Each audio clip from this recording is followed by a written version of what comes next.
چوتھی گزارش یہ ہے کہ بچے کی صحبت پہ نگاہ رکھی جائے، دیکھا جائے کہ بچہ کن بچوں کے ساتھ اٹھتا بیٹھتا ہے، اس کی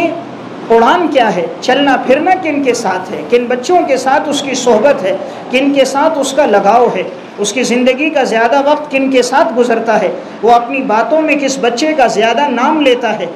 وہ گھومنے پھرنے میں کس کے ساتھ جاتا ہے۔ جب یہ چوتھی چیز ہوگی، صحبت پہ نگاہ ہوگی، بچہ کبھی بھی ایسا نہیں ہوگا جو آپ کا نافرمان بنے۔ ہم صحبت پہ نگاہ نہیں رکھتے، ہم کہتے ہیں بچہ ہے گھومنے پھرنے نکلا ہے، کوئی حرج کی بات نہیں،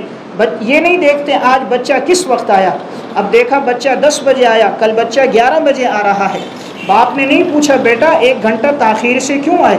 عشاء کے فوراً بعد آنا چاہیے 9:30 بجے، تم 11 بجے کیوں آ رہے ہو، بیٹا آج 12 بجے تم کیوں آئے ہو۔ بیٹے کے پاس گھر کی چابی موجود ہے، وہ جب آتا ہے لاک کھول کے سو جاتا ہے۔ ماں باپ خرگوش کی نیند سوئے ہیں، انہیں نہیں پتا بیٹا رات 1 بجے آ رہا ہے یا 2 بجے آ رہا ہے، یہ 1 بجے تک کن لوگوں کی صحبت میں تھا، یہ 1 بجے تک کیا دیکھ رہا تھا، اس پہ نگاہ نہ ڈالی۔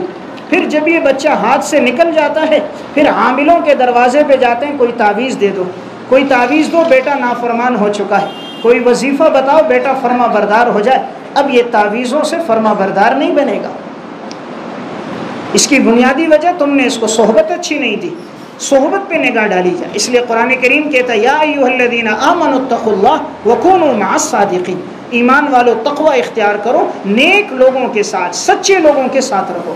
تقوی کے ساتھ سچائی بڑی ضروری ہے، اس لیے چوتھی گزارش ہوگی بچے پہ نگاہ رکھی جائے کہ بچے کی صحبت کن کے ساتھ ہے، اگر اچھوں کے ساتھ نہیں ہے تو فوراً ہٹا دیا جائے، کل ایسا نہ ہو یہ آگے بڑھ جائے اور آپ کے لیے درد سر بنے اور آپ کے لیے پریشانی کا کہیں باعث نہ بن جائے۔